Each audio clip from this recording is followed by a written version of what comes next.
So it's the Golden Globes last night, and that means lots of gorgeous dresses for us to analyse. This has caused quite a Twitter storm, I think. So Taylor Swift's gone for a revenge dress. I think it's quite a lamb dressed as mutton look. Jennifer Lawrence? Yeah. She's the new face of Christian Dior, so obviously we knew that she was going to wear that. Just love the classic construction here, where you've got, you know, the cups in that 1950s bullet bra look and the tiny little cinched waist. I found it slightly strange with this thing going on here. It's like a little ledge.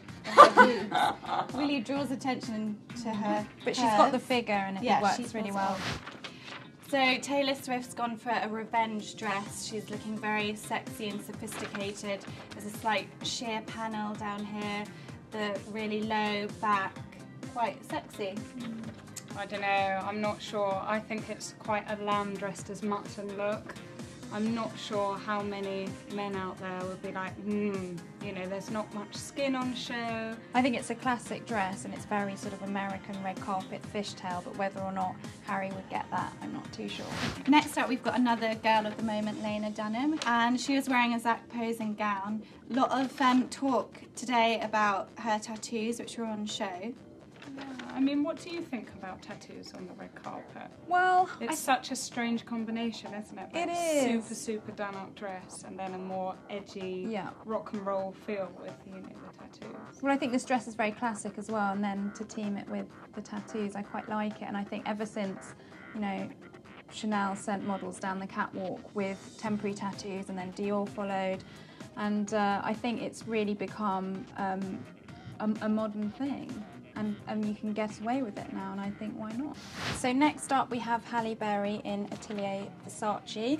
This has caused quite a Twitter storm, I think. She's done the Angie leg as well. It's always going to look quite forced, I think, thrusting your leg out in that way. It just always looks so unnatural. I can understand why the stars want to do it so you don't look swamped by this huge skirt.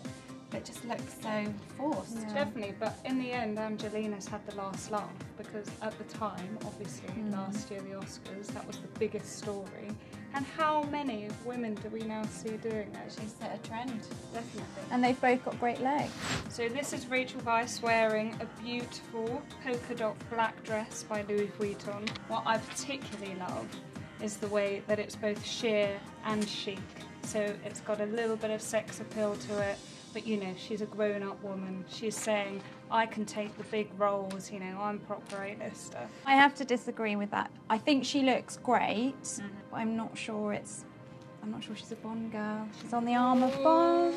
So we've had a look at all the dresses. They're going to be in next week's issue in Fashion Jury, so don't forget to check it out and let us know what you think of the looks by commenting below. So the outfits today are all about showing off Daisy's beautiful figure. Here we have the best tips and tricks to ensure you'll be having a svelte and stylish 2013.